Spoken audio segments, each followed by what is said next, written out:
Lucas foi um médico que se converteu e teve a brilhante ideia de escrever uma carta para um homem chamado Teófilo, contando os acontecimentos. Esse médico chamado Lucas nem imaginava que ele estava escrevendo um dos testemunhos mais importantes da história da humanidade. E nós vamos ver o que Lucas registrou aqui no capítulo 22, os versículos 19 e 20. Já achou? Veja se perto de você tem alguém sem o Evangelho e mostra para a pessoa onde nós vamos ler. Está escrito assim: E Jesus, tomando o pão e havendo dado graças, partiu-o e deu-lhe, dizendo: Isto é o meu corpo, que por vós é dado. Fazei isso em memória de mim. Semelhantemente, tomou o cálice depois da ceia, dizendo: Este cálice é o novo testamento no meu sangue, que é derramado por vós. Amém, igreja? Você crê na palavra de Deus? Você crê neste Evangelho? O que está registrado aí por Lucas, também está registrado por Mateus, também está registrado por Marcos e também está registrado por João. Naquela quinta-feira que antecedeu a prisão de Jesus, ele seria preso na madrugada de sexta, crucificado na própria sexta-feira e morreria na sexta-feira. Então, um dia antes dele morrer, está documentado que ele fez uma reunião particular com seus discípulos e ali, na hora da ceia, ele mostrou o significado do pão, pelo qual ele deu graças, e também o significado do cálice de vinho, pelo qual também ele agradeceu e deu aos discípulos, mostrando que o pão era o seu corpo, que era dado por nós, e o vinho seria o seu sangue, que ele iria derramar por nós. Amém?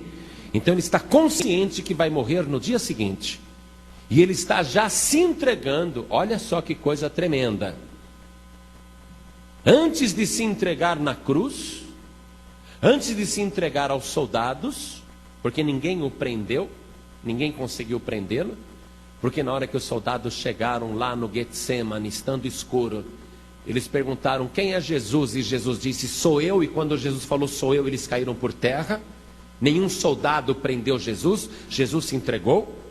Mas antes dele se entregar para os soldados e se entregar na cruz, antes até dele morrer, veja, ele está se entregando para os seus amigos, para as pessoas da sua intimidade. Amém, igreja?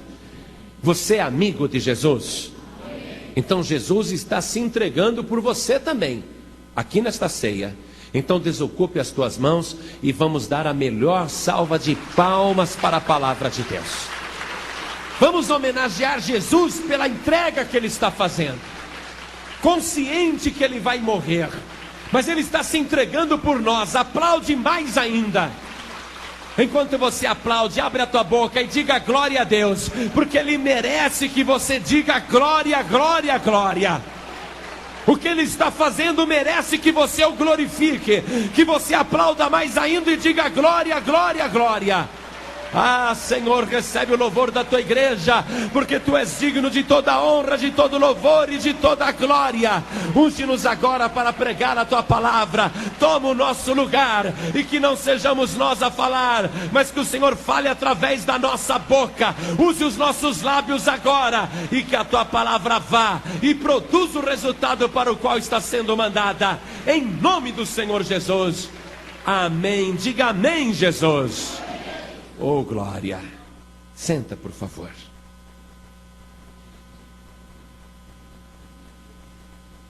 E ainda no Evangelho de Lucas, nós vemos que o Senhor Jesus vai ser pregado na cruz, no meio de dois marginais, dois bandidos. E Jesus vai ser colocado no meio, como se ele fosse o principal malfeitor.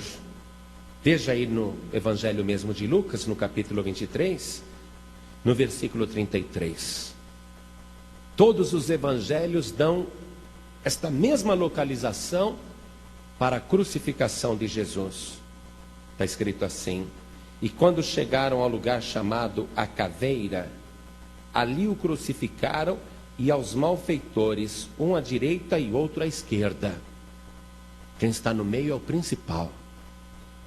É isso que estão querendo mostrar ali no Calvário. Esse bandido aqui do lado direito, isso é um bandidinho ordinário, insignificante. Esse outro bandido do lado esquerdo, esse é um bandidinho de nada, um ladrão pé de chinelo. Agora esse que está no meio, esse é um grande malfeitor. É isso que eles estão querendo mostrar.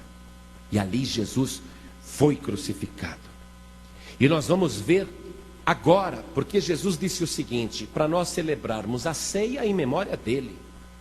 Isto é meu corpo que é dado por vós, fazer isto em memória de mim.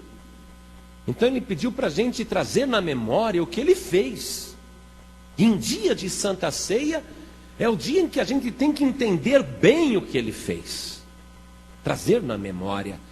Então vamos acompanhar aqui o comportamento das pessoas durante a trajetória de Jesus até o Calvário, o comportamento das pessoas no momento em que ele foi suspenso no ar e colocado ali no meio como principal malfeitor, e vamos ver como é que as pessoas reagem diante do sacrifício de Jesus, porque com certeza você está enquadrado em uma dessas situações. Preste atenção, porque as reações que as pessoas tiveram durante a crucificação de Jesus, as diferentes reações, englobam toda a humanidade. E com certeza, ali também está você. Então vamos acompanhar. Primeiro Jesus pega a cruz e vai carregando pelo caminho. E fazem questão que Jesus, o condenado, o principal condenado, com uma coroa de espinhos na cabeça, já sangrando, também já manchado de sangue, porque no Getsemane, enquanto ele orava, ele suou sangue, transpirou sangue. Ele já está desfigurado, porque ele já apanhou dos soldados, já lhe deram muitos murros na cara, e ele está inchado, roxo, sangrando pela boca, pelo nariz, lábio cortado, machucado, cansado, porque desde a hora em que ele foi preso até agora, nem um copo de água lhe deram.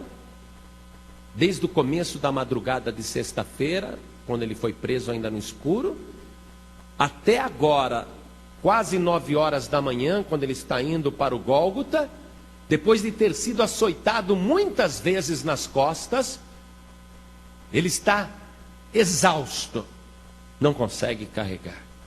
Ele vai tropeçando, vai caindo e vai apanhando cada vez mais. Estão exigindo que ele faça uma coisa que naquele momento ele não tem mais forças para suportar.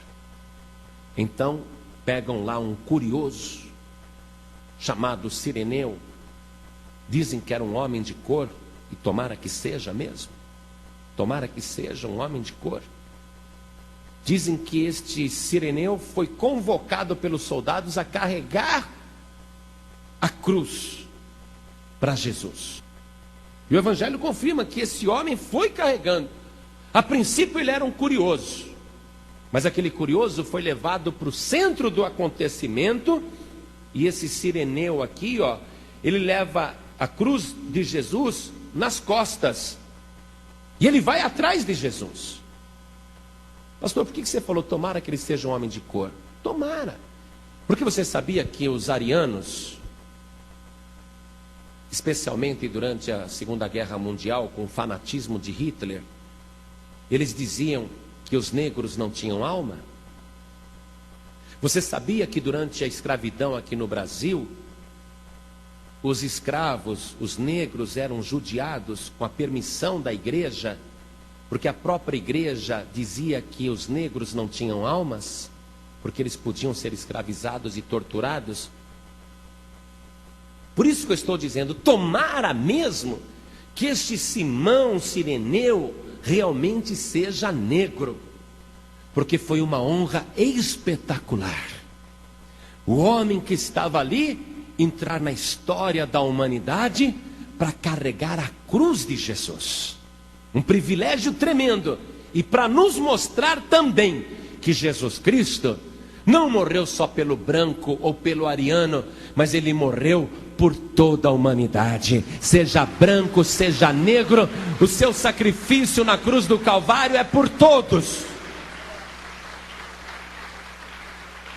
É como se Jesus estivesse mostrando pelos fatos da história que negro tem alma, sim. E como tem, né? E como tem. O que tem de branco com alma negra não é brincadeira. E o que tem de negro com alma branca também é ótimo, não é? Agora, tem gente boa em todas as raças, é verdade ou não é? E tem gente que não presta em todas as raças também. Mas Jesus agora ele está mostrando que o seu sacrifício inclui as outras raças. Simão Cireneu vai carregando a cruz atrás de Jesus. Muito bem, o que esse Cireneu está pensando da vida? Puxa, está aqui, ó. Dá para a gente deduzir. O que diz o versículo 26? Que ele vinha do campo. Ele vinha do campo, quer dizer, ele estava voltando do trabalho. Ele viu aquela fila, as pessoas perfiladas, e ele viu Jesus andando no meio, observado pela multidão. Ele chegou, né, cansado do campo, chegando do trabalho, falou, deixa eu dar uma olhadinha para ver o que está acontecendo. Chegou cansado do campo, agora foi encarregado de carregar a cruz para Jesus. Mas o que está passando na cabeça desse homem? Puxa vida, por que eu fui parar para olhar? Agora estão me desviando do meu caminho. Vou chegar tarde na minha casa. Mas enquanto este Cireneu foi acompanhando Jesus carregando a cruz, ele vai começar a ver coisas que ele nunca tinha visto antes. Ele que não sabe direito quem é aquele condenado, ele vai acabar descobrindo até o desfecho final, que aquele homem para quem ele estava carregando a cruz do Calvário, ele vai descobrir que ele é Jesus, o Filho de Deus, o Salvador de toda a humanidade. Até o fim daquele ato, ele vai ter um encontro poderoso com Jesus. Às vezes a pessoa chega perto de Jesus só por curiosidade. Deixa eu ver como que é aqui nessa igreja.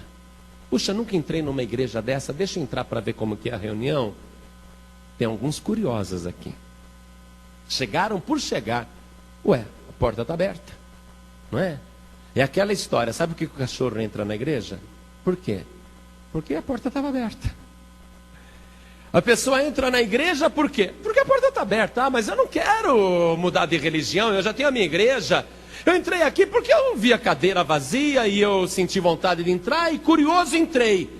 Estava passando, não sei se você está vindo do passeio ou do trabalho, eu não sei. Eu sei que você entrou, mas continua observando. Você vai ver o homem de Nazaré passando no meio da multidão. Você vai ver o Senhor Jesus andando aqui no nosso meio. Qual é a atitude que você vai ter? Simão Cireneu, nós vamos usá-lo como testemunho então, já que ele entrou na história meio de gaiato. Ele viu que as mulheres no caminho choravam, batiam no peito, olhavam para Jesus desfigurado, sangrando, e elas tinham pena, compaixão e choravam como se fosse um filho delas que estivesse sofrendo aquele martírio. Elas batiam no peito, elas choravam, não é possível. Quantas mulheres daquelas tinham sido abençoadas e beneficiadas por Jesus? Elas choravam de ver uma cena daquela, mas que grosseria, que estupidez, mas que coisa horrível, não é possível estarem fazendo isso com este santo. E elas batiam no peito e choravam. Mas Jesus teve uma palavra para elas, mesmo debaixo de chicotadas. Jesus parou e deu uma palavra para elas e disse: filhas de Jerusalém, não choreis por mim, chorai antes por vós mesmas e por vossos filhos, Porque virão dias em que se dirão: bem-aventuradas as estéreis, e os ventres que não geraram, e os peitos que não amamentaram. E dirão naqueles dias aos montes: caí sobre nós.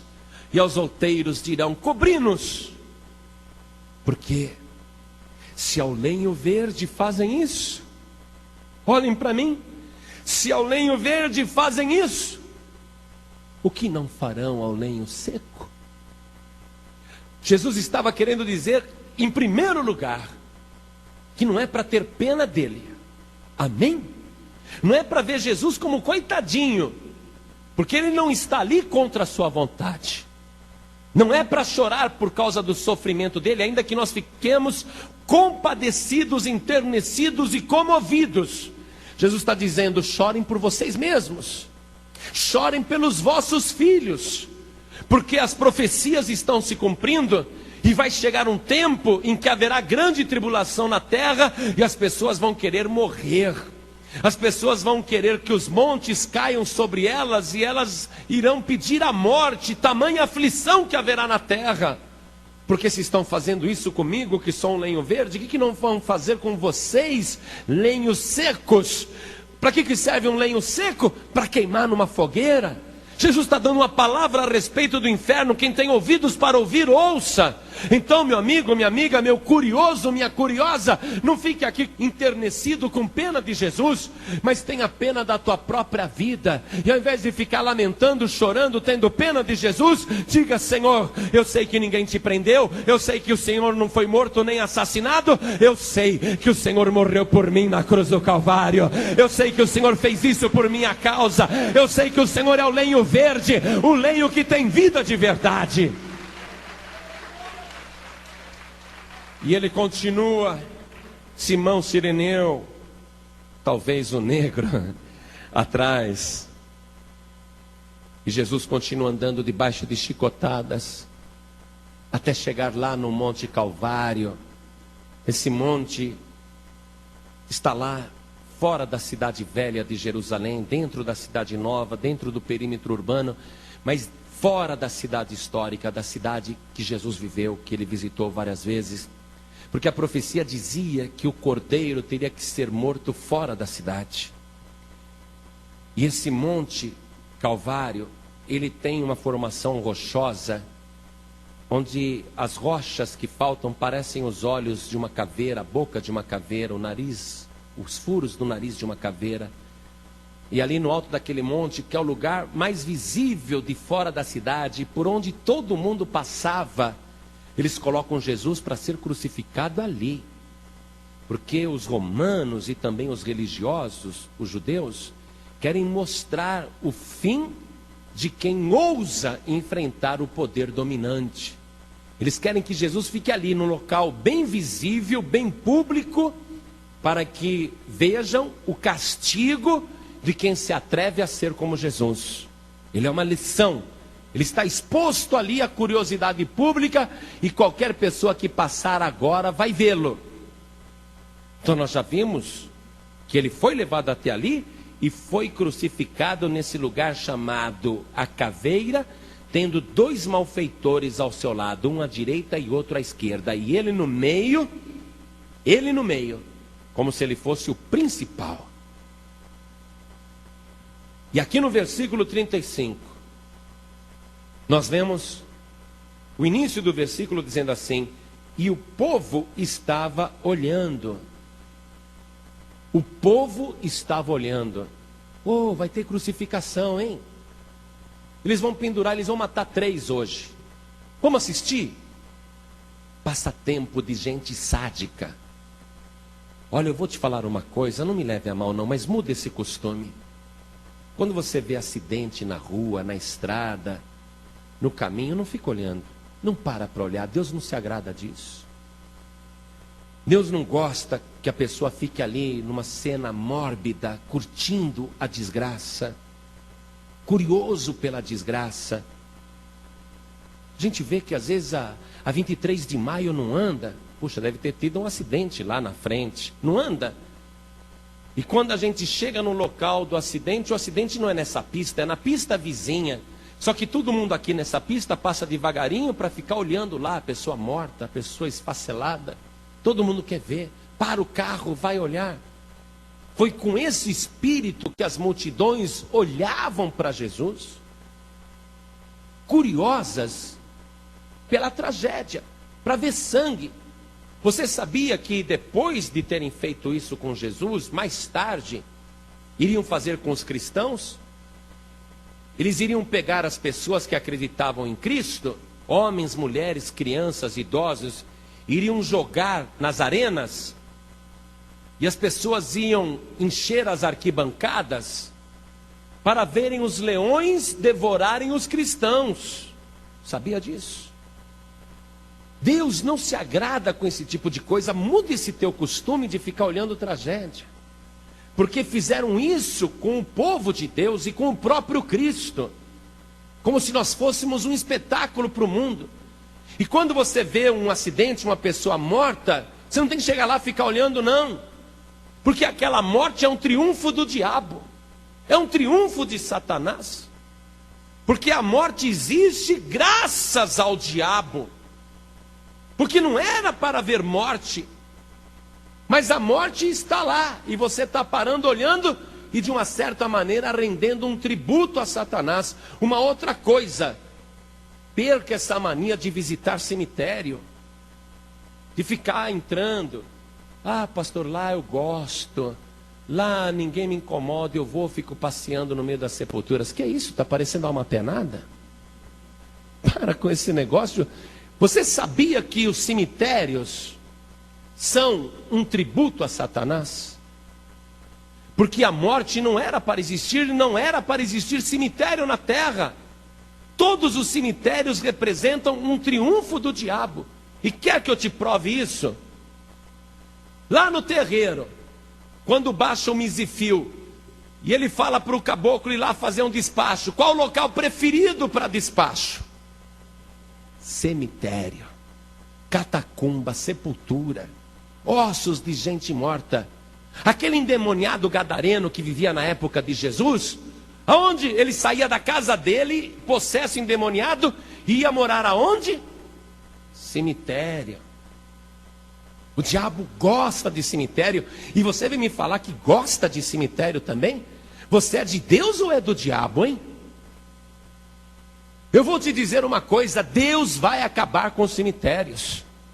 Deus está inaugurando um lugar onde não vai ter um cemitério, nenhuma sepultura, porque ali ninguém vai morrer, porque o diabo não vai entrar ali, o pecado não vai entrar ali, a morte não vai entrar ali. Nós não temos nada com a morte, nós não somos da morte. Aquela multidão olhava, que graça que tem ver três infelizes, vamos dizer assim, aos olhos da multidão, agonizando. Que graça que tem ver a pessoa morrendo. Estava olhando lá, e o povo estava olhando. E veja, olhando até com uma curiosidade mórbida, porque a curiosidade de Simão o Cireneu foi para ver o que está acontecendo. Aí pegaram ele para carregar a cruz. Agora a curiosidade desse povo é mórbida. Eles querem ver a pessoa sofrendo, querem ver a pessoa agonizando, quer ver a pessoa morrendo, quer ver a hora que a pessoa morre. Vamos ficar aqui para ver a alma sair do corpo. Vamos ficar aqui para acompanhar, para ver o que acontece no último minuto quando a pessoa morre. Curiosidade mórbida, pesquisa diabólica. É assim que essa multidão está olhando. E nos diz aqui o mesmo versículo 35, que ali debaixo da cruz chegaram os religiosos, os príncipes religiosos. E quando a Bíblia aqui fala príncipes, o Evangelho fala príncipe, não é príncipe filho do rei, é no sentido de principal. Os principais da sinagoga, os homens mais importantes da sinagoga, aqueles que conspiraram para a prisão e crucificação de Jesus, aqueles que insuflaram a multidão, que começaram o coro, crucifica-o, crucifica-o, eles que incitaram o povo, eles estão debaixo da cruz, realizados. Jesus está morrendo. Aí, bem feita. Você não dizia que era o Filho de Deus? Olha a primeira provocação. Se tu és o Filho de Deus, desce daí e salva-te a ti mesmo. Escárnio dos religiosos, dos inimigos. Esses daí não querem que Jesus desça, porque eles querem acreditar que Jesus é o Salvador. Eles querem fazer um desafio para Jesus, numa tentação para Jesus se desviar da sua missão, uma provocação, os religiosos. E da mesma maneira diz aqui a palavra, que os soldados romanos, no versículo 36, escarneciam dele, chegando-se a ele e apresentando-lhe vinagre. Está com sede? É? Bebe. E era vinagre, escarnecendo, zombando e dizendo: se tu és o rei dos judeus, salva-te a ti mesmo. Veja, os de cima, os religiosos estão dizendo: tu és o escolhido de Deus? Então desce da cruz. Os religiosos têm a visão dele como escolhido de Deus. Sim, ele foi o escolhido, sim. Escolhido entre os milhares dos milhões, para ser aquele que iria morrer na cruz do Calvário, porque não havia outro mais excelente do que ele. Ele foi o escolhido de Deus. Então eles atacam Jesus nesse ponto, os religiosos. Tu és o escolhido de Deus? Desce daí. Os romanos estão preocupados com o quê? Com o poder político. César é o rei dos romanos. Eles não admitem outro rei. E em cima da cruz de Jesus tem uma acusação escrita em 3 idiomas: em hebraico, latim e também em grego, escrito: este é Jesus, o rei dos judeus. Então os soldados estão com a visão política. Então eles dizem: se tu és o rei dos judeus, desce daí. Porque eles querem ver Jesus dessa maneira. E eles não acreditam. Muito bem. E mais uma vez, no versículo 39, diz que um dos malfeitores que estava ali pendurado ao seu lado, este malfeitor dizia: se tu és o Cristo, salva-te a ti mesmo e a nós. Vocês compreenderam? 3 vezes o mesmo desafio. Se tu és o escolhido, desce daí. Se tu és o rei dos judeus, desce daí. Se tu és o Cristo, desce daí. Todas as provocações para ele descer da cruz. Se Jesus tivesse descido da cruz e se salvado a si mesmo, hoje nós não estaríamos aqui. Mas bendito seja o nosso Senhor Jesus, que mesmo debaixo de toda a provocação, ele continuou humilde, calado, sem dizer uma única palavra, suportando todas estas afrontas. Se ele é o escolhido? Nós sabemos que sim. Porque Deus podia ter escolhido um anjo para morrer na cruz, mas Deus falou: não, a humanidade merece mais. Deus poderia ter escolhido um arcanjo para morrer na cruz, mas Deus falou: não, a humanidade merece mais. Deus poderia ter escolhido um querubim para morrer na cruz, mas ele falou: não, a humanidade precisa de mais do que um querubim. Ele podia ter escolhido um dos seus serafins, mas Deus falou: não, serafim é pouco para morrer na cruz. Eu só tenho um filho, eu vou escolher o meu filho para ser o salvador da humanidade. O meu escolhido é o meu único filho. Ele é o escolhido, não resta dúvida. Rei dos judeus em 3 línguas. Se ele é só o rei dos judeus, então bastava ter escrito em hebraico. Só para os judeus entenderem. Por que escreveram em latim? Por que escreveram em grego? Porque o latim e o grego eram naquela época o inglês e o francês de agora. A língua universal, a língua mundial. Todo mundo falava grego. Jesus falava grego, Paulo falava grego. Ele falava esse idioma que era o inglês da época. E até latim está lá. Em 3 idiomas. Se ele fosse só o rei dos judeus, para que queriam escrever em 3 idiomas? Não.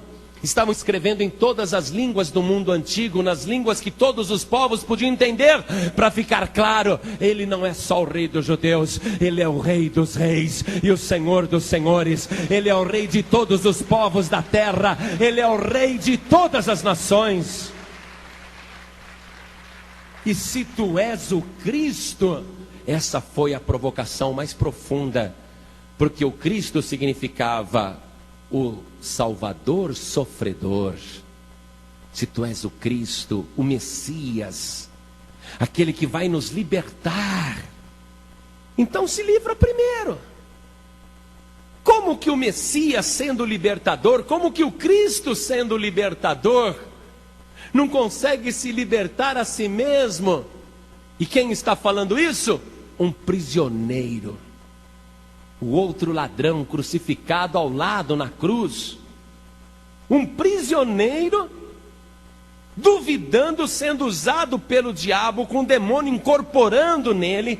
O próprio Satanás ali, olha, ao lado de Jesus, no mesmo nível de altura, provocando, mais uma vez, a mesma tentação que ele tinha feito 3 anos e meio atrás, ali no deserto, enquanto Jesus jejuava. A frase idêntica, quando lá no jejum, Satanás falou: se tu és o Cristo, manda que essas pedras se transformem em pães.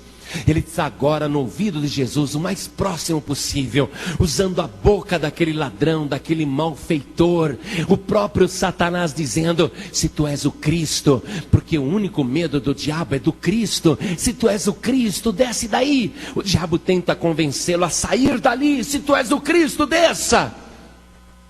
Jesus não responde nada, porque ao lado daquele ladrão, um outro ladrão crucificado, vai ser agora a pessoa que vai repreender Satanás. Aquele ladrão olha para o ladrão blasfemador, endemoniado, e diz: tu não temes a Deus, estando na mesma condenação? Essa frase vale tanto para o ladrão como para Satanás, porque o diabo já está condenado. E este ladrão, ele o repreende. Diz o Evangelho que esse ladrão, que a tradição chama de Dídimo, ele repreende o outro ladrão, dizendo: você, estando na mesma condenação, nem ainda temes a Deus? E ele olha para Jesus e ele declara quem Jesus é. Ele transmite ânimo para Jesus, ele transmite fé para Jesus, ele mostra para Jesus que ainda tem gente que acredita. Ele diz: Senhor, lembra-te de mim quando entrares no teu reino. Eu sei que o Senhor tem um reino, eu aceito este reino. Jesus, eu acredito no teu reino, eu quero entrar no teu reino. Ele repreendeu Satanás, ele disse quem Jesus era. Por isso que Jesus salvou aquele ladrão. Porque ele teve autoridade para repreender o diabo. Cala a boca, Satanás, cala a boca, ladrão blasfemador.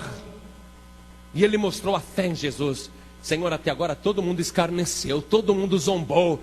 Eu sou testemunha também de todo escárnio que o Senhor sofreu. Mas aparece ele, a única pessoa naquela hora para dizer: Senhor, lembra-te de mim quando entrares no teu reino. Eu estou morrendo, mas lembra-te de mim. E Jesus então olha para ele e diz: na verdade eu te digo que hoje mesmo estarás comigo no paraíso. Aquele ladrão foi a primeira pessoa a ser salva pelo sacrifício de Jesus na cruz do Calvário, porque ele acreditou, porque ele teve fé, porque ele recebeu Jesus. E Jesus o recebeu do jeito que aquele ladrão estava. Coisa gloriosa. Eu quero te mostrar ainda, para ir finalizando, a reação dessa multidão, a reação das pessoas. O versículo 47 diz que um homem ali, o centurião encarregado daquela execução, o encarregado daquela operação, daquela crucificação tripla, o centurião que dava ordem aos soldados e organizava a crucificação, aquele centurião ficou apavorado, porque ao meio-dia, aquele sol forte da Palestina desapareceu. Nunca houve isso, e não foi eclipse não, porque nos diz o Evangelho que do meio-dia até as 3 da tarde houve trevas em toda a terra. Ali o sol desapareceu por 3 horas, escuridão total. Mas ele é centurião e ele tem que ficar ali até o fim para garantir a execução. Ele é o encarregado daquela operação. Então ele está ali bem próximo, acompanhando tudo. Ele tem que se certificar que os condenados foram executados, receberam a sentença capital e a missão foi cumprida. Então não importa o que aconteça, ele vai ter que ficar ali perto da cruz até o fim. E ele fica ali, não porque quer, mas por obrigação. Às vezes a pessoa está com Deus por obrigação. Ou está numa igreja por obrigação. Ah, meu pai me obriga, minha mãe me obriga, ah, minha mulher me obriga, ou então, ah, meu marido me obriga.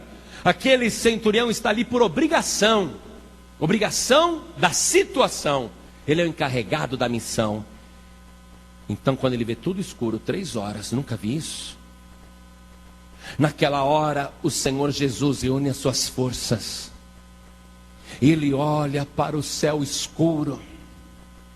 E ele que não reclamou de todo aquele escárnio, ele só faz uma queixazinha. Ele diz: Pai, Eloi, Eloi, Pai, lama sabachthani, por que me desamparaste? Ele que não protestou nada. O que mais doeu em Jesus foi aquela distância, aquela escuridão.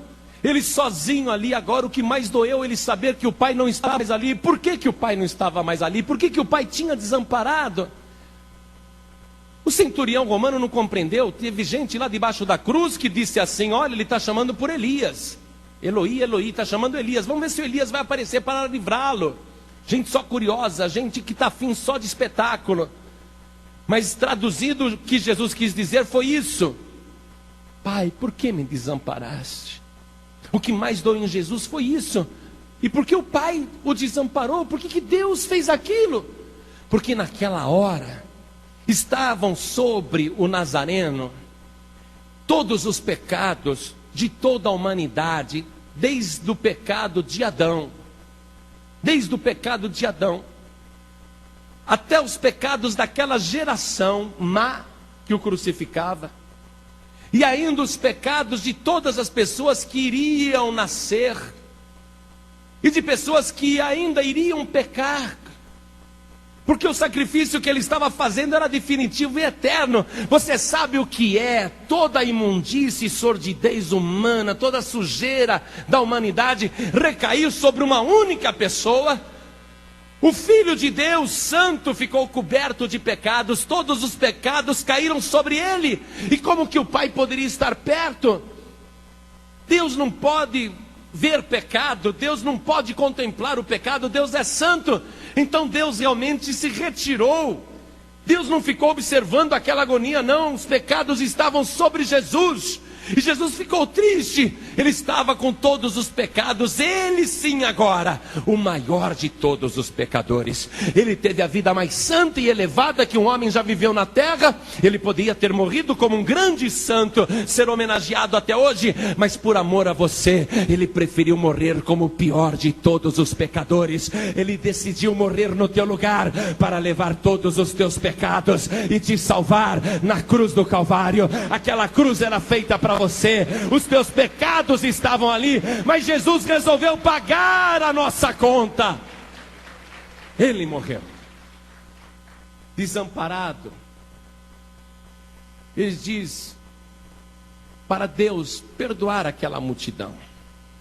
O centurião romano está acompanhando isso. Eu nunca vi esse homem, que coisa, ele nessa hora pedir perdão por essa gente ordinária, essa gente que não merece. Ele está pedindo para Deus perdoar essa cambada, essa gente sádica que não vale nada, esses pecadores.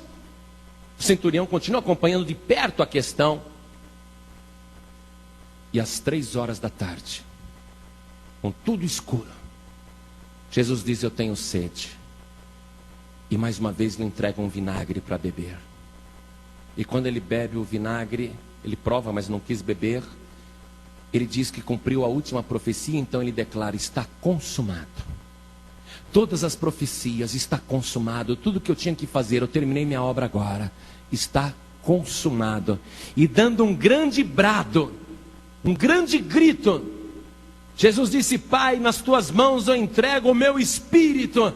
E quando ele disse isso, ele tombou a cabeça do lado. E houve não um trovão, mas houve um terremoto fortíssimo. O Monte Calvário trepidou, todos trepidaram. A multidão, quando viu o céu escurecido e o terremoto, diz aqui a palavra que a multidão voltava batendo nos peitos. Começaram a descer correndo o monte, se equilibrando para não cair e batendo no peito. E aquele centurião romano que tinha que ficar até o fim debaixo da cruz, ele disse: verdadeiramente este homem era o Filho de Deus. Ele disse era, porque ele não sabia que Jesus iria ressuscitar. Ele pensou que Jesus tinha morrido. Verdadeiramente este homem era o Filho de Deus. Várias reações diferentes. E os amigos de Jesus? Diz aqui a palavra que eles observavam de longe. Veja o versículo 49. E todos os seus conhecidos e as mulheres que juntamente o haviam seguido desde a Galiléia estavam de longe vendo essas coisas. Tem gente que quer seguir Jesus de longe. Há várias atitudes e vários comportamentos. Alguns sentem dó, outros sentem escárnio, outros observam de longe, outros se convencem que ele era o Filho de Deus, porque para eles Jesus já era. Jesus é um personagem do passado. Mas a única atitude aqui que valeu a pena ser seguida é a desse ladrão, aquele que creu quem Jesus era, e por isso teve a oportunidade de ser o primeiro ser humano a entrar no paraíso, não porque merecesse, não porque ele foi justo, não porque ele foi bom, porque pelo contrário, ele mesmo disse ali na hora de morrer, ele falou: nós estamos aqui porque merecemos, mas este daí nenhum mal fez. Ele está dando testemunho de que ele é culpado. E como que um homem culpado consegue entrar ali no paraíso? Porque ele recebeu Jesus como rei, recebeu Jesus como Senhor e recebeu Jesus como Salvador. Você um dia vai conhecer este homem. Ele é famoso lá no paraíso. Ele é muito querido no paraíso. Ele é tratado aqui por Abraão, Isaac, Jacó, José, Daniel, Davi, Isaías, Jeremias, Elias, Eliseu. Todos os profetas lá no paraíso e todos os apóstolos no paraíso, porque é lá que estão os justos, ou aqueles que são salvos, estão ali no paraíso, que não é o céu ainda, é só um lugar temporário de delícias para aguardar a volta de Jesus, para poder voltar com Jesus. Mas aquele ladrão, ele é tratado aqui. E todo mundo que chega lá faz questão de conhecê-lo. Ele se tornou uma grande personalidade, um homem super importante, porque foi o primeiro a ser salvo pelo sangue de Jesus Cristo, o primeiro a ser salvo pelo sacrifício de Jesus, o primeiro a entrar no céu por causa do sacrifício de Jesus. Eu queria ficar pregando a noite inteira, mas vocês estão enjoando de mim já. Estão cansando de mim. Pastor, fala menos. Não dá, o que eu tenho para passar é muito grande. E se eu não falar, minha boca abre sozinha. Mas você já ouviu o que você tinha que ouvir. Qual é a tua reação? Porque você ouviu hoje que Jesus suportou lá na cruz os pecados de Abel, até os pecados dos que ainda não nasceram e nem pecaram ainda, inclusive você que já pecou ali. Esse é o sacrifício eterno e definitivo. Pela fé, nós estamos agora ali no Monte Calvário, e nós contemplamos em memória do Senhor Jesus todo esse seu sofrimento. E vimos o egoísmo das pessoas, a indiferença das pessoas, a curiosidade das pessoas, a morbidez do ser humano. E nós vimos pessoas até convencidas de que ele era o Filho de Deus, como aquele centurião romano. Verdadeiramente este homem era o Filho de Deus. Pessoas assim, amigos olhando à distância. Eu gosto de Jesus, eu acho ele legal. Mas você está à distância, observando só de longe. Mas a única atitude que vale a pena nesta hora é a daquele ladrão que sabia que estava ali merecendo um castigo por causa dos seus próprios atos. Um homem que fez a sua confissão de culpa e declarou isto, deu testemunho. Não, nós estamos aqui porque os nossos atos nos trouxeram aqui. Estamos aqui porque merecemos, mas este nenhum mal fez. Ele reconheceu a inocência de Jesus, que Jesus não tinha pecado. E ele se volta para Jesus. Apesar de todos estarem contra, ele não quer saber. Com fé, ele se volta para Jesus e ele entrega a sua vida para Jesus. Que fé tremenda daquele homem. Puxa, ele viu algo mais ali. Só pode ter sido o Espírito Santo que revelou para ele.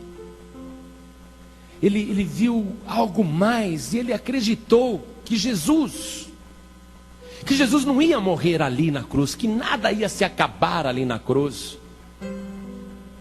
E ele entrega a sua vida para Jesus, ele entrega a sua alma para Jesus. Ele diz: Senhor, lembra-te de mim quando entrares no teu reino. Ele entrega a vida dele nas mãos de Jesus. Ele confia a alma ao Senhor Jesus. E Jesus recebe.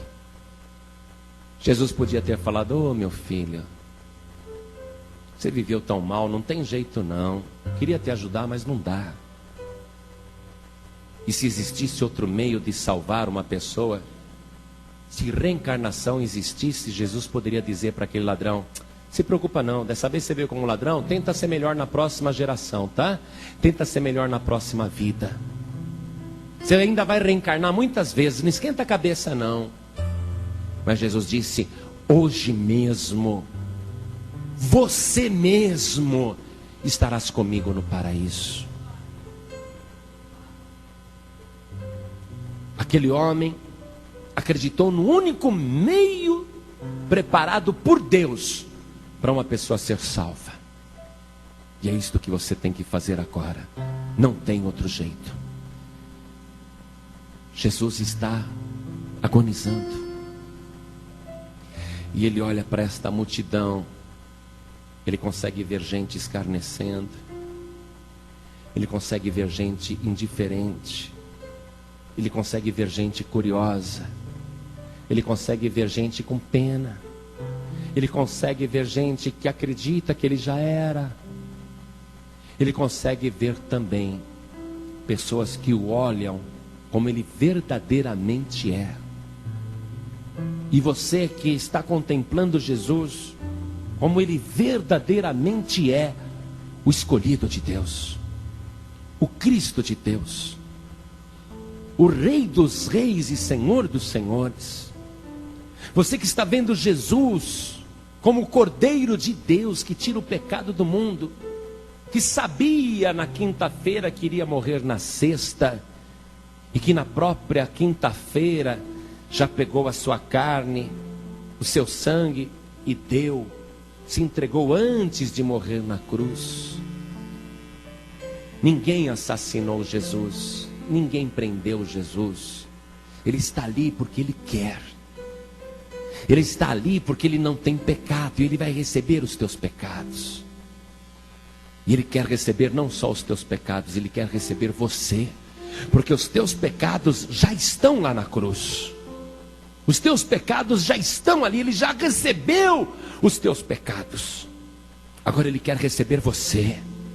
Ele quer que você venha até ele e diga: Senhor, lembra-te de mim quando entrares no teu reino. Eu sou um pecador. Jesus vai dizer: eu sei, você não precisa me contar nada. Mas Jesus quer ver a tua fé. Jesus quer ver você olhando para ele dizendo: Senhor, eis-me aqui. Eu creio que tu és quem o Senhor afirma ser, quem as Escrituras dizem que o Senhor é, quem os anjos dizem que o Senhor é. Eu creio que o Senhor é aquele que o Espírito Santo diz que o Senhor é. Eu creio que o Senhor é aquele que o próprio Deus diz que o Senhor é. Eu creio. E eu digo a mesma coisa: tu és o Filho de Deus, tu és o Cristo, tu és o Salvador, e eu quero te entregar minha vida agora. Coisa tremenda se você fizer isso. Eu sei que o sangue de Jesus vai te alcançar agora, e você vai ser salvo pelo poder de Deus. Você vai escapar da condenação. Então simplesmente olhe para Jesus e diga: Senhor, lembra-te de mim, salva minha alma. Eu creio que o Senhor é o meu Salvador. Apesar de todos os meus pecados e da minha culpa, apesar até de eu merecer o inferno, me leva para o paraíso. Recebe Jesus agora. Ainda que você não consiga vê-lo de outra maneira, entrega a tua vida para Jesus agora. Quantas pessoas querem entrar no paraíso através do sangue de Jesus? Quantas pessoas querem receber Jesus como único Salvador, o Cristo, o Filho de Deus, o Rei dos Reis, o Senhor dos Senhores? Quem quer recebê-lo agora? Ergue a sua mão direita bem alta. Você que quer entregar sua vida para Jesus, ergue bem alta a sua mão. Pastor, eu quero entregar minha vida, eu quero receber Jesus como único Salvador. Muito bem. Todos vocês que ergueram as mãos, saiam dos seus lugares agora e venham aqui para frente em nome de Jesus. Venha para debaixo da cruz. Você não está aqui como curioso. Você não está aqui como uma curiosidade mórbida. Você está aqui porque você quer a salvação de Deus. Venha aqui para frente. Olha as almas chegando, igreja. Vamos aplaudir mais o Senhor Jesus. Vem mais para cá. Vem mais para cá. Você que está aqui, você sabia que na crucificação os amigos de Jesus fugiram todos e deixaram ele na pior sozinho? Diz um outro trecho, um outro evangelho, que somente João e a mãe de Jesus estavam lá debaixo da cruz. Mas a grande maioria, deu no pé. Mas Jesus disse assim: quem de mim se envergonhar diante dos homens, também o Filho do Homem se envergonhará dele quando da sua volta. Você não pode ficar de longe querendo seguir Jesus. Você não pode seguir Jesus à distância, principalmente nesta época que Jesus profetizou que não haverá mais fé na terra, que Ele quer achar fé. Você não pode continuar assim, nessa situação que você está. Você tem que crer em Jesus e consertar a tua vida e pedir o perdão dos teus pecados. Então você que sente que precisa do perdão do Senhor Jesus, não importa se você já conhece o Evangelho ou se você já é de igreja há 20 anos, mas você está sentindo que precisa do Salvador para consertar a tua vida, e o Espírito Santo está me comunicando isso. Manda eles virem à frente. Então saia do teu lugar e vem para frente agora, em nome de Jesus, porque não é homem que está te chamando, é o Espírito Santo de Deus. Você precisa pedir perdão dos teus pecados, ainda que você esteja na igreja. Mas eu não quero que você venha aqui na frente para contar para a gente o que foi que você fez. Você não vai confessar os teus pecados para a igreja. Você vai falar com o Senhor Jesus agora, e o sangue de Jesus vai te purificar de todo pecado. Eu estou falando com pessoas que já conhecem o Evangelho, com pessoas que até se batizaram nas águas, porque a palavra diz o seguinte: examine-se o homem a si mesmo, examine-se a mulher a si mesmo, e assim coma deste pão e beba deste cálice, porque quem come e bebe indignamente, come e bebe para a sua própria condenação, não discernindo o corpo do Senhor. E qual é o homem que não peca? Qual é a mulher que não peca? Quem é que pode chegar lá e falar: eu sou santo? Você vai ser santificado se você confiar no poder do sangue de Jesus Cristo. Então não fique no teu lugar, venha aqui para frente agora, porque Jesus vai restaurar a tua vida e vai te transformar. Ele vai te deixar apto para participar do seu corpo e do seu sangue. Venha para cá. E se mais alguém quer vir, aproveite e venha correndo. Pastor, eu vou me entender com Jesus aqui na minha cadeira, aqui no meu banco. Jesus, ele foi no lugar mais visível. fora da cidade, no caminho de todos os viajantes, onde tinha o maior tráfego em Jerusalém, no local mais visível, ele ficou seminu, e as suas entranhas se romperam, o seu sangue vazou. Ele não se envergonhou de ser o teu Salvador. E você vem querer consertar a tua vida aí com Jesus na tua poltrona, com vergonha de vir aqui na frente? Quem está te retendo aí atrás? Por acaso é o Espírito Santo? Não, o Espírito Santo está dizendo: saia do teu lugar e vem aqui na frente. Quem está tentando te reter aí é Satanás. Diga não ao diabo, não se envergonhe de Jesus. Venha para frente, venha correndo. Dobre o teu joelho comigo. Coloque a mão direita sobre o teu coração e ore assim, com os teus olhos fechados. Meu Deus e meu Pai, me causa tristeza, dor e constrangimento o sofrimento do teu filho Jesus, mas maior constrangimento eu senti se recusasse este Salvador. Eu não posso desprezar tudo aquilo que Ele fez por mim na cruz do Calvário, e é por isso que eu vim aqui na frente, para me render diante do teu altar e confessar os meus pecados e dizer que, apesar de tudo, eu acredito que o Senhor Jesus é o Cristo, é o Messias, é o Salvador, é o teu Filho, é o Rei dos Reis e o Senhor dos Senhores. E eu creio que somente Ele, através do seu sacrifício, pode me garantir a entrada no paraíso. Por isso, meu Deus, registra o meu nome no livro da vida, coloca o meu nome na portaria do paraíso, porque eu vou entrar ali através do sangue de Jesus. O meu nome estará ali, porque hoje eu declaro que o Senhor Jesus é o meu Salvador, o meu único Salvador, para sempre. Assim seja. Continue em espírito. Toda a igreja estenda as mãos na direção dessas vidas. Ó Deus, Pai querido, Deus amado, aqueles que são tua propriedade, aqueles que o Senhor tem chamado e que tem realmente o coração voltado para as coisas do alto, ouviram o teu convite e vieram aqui na frente para aceitar tudo isso que Jesus, teu Filho, fez por elas. E muitos que estavam aqui na igreja e até de outras denominações, e eu sei que até pelo programa de rádio, muitos estão se consertando contigo agora, porque a tua palavra nunca cai por terra e nunca volta vazia. Meu Deus, esta pessoa está aqui diante do teu altar, te pedindo perdão, suplicando reconciliação, pedindo passagem livre para o paraíso, através da fé no sacrifício de Jesus.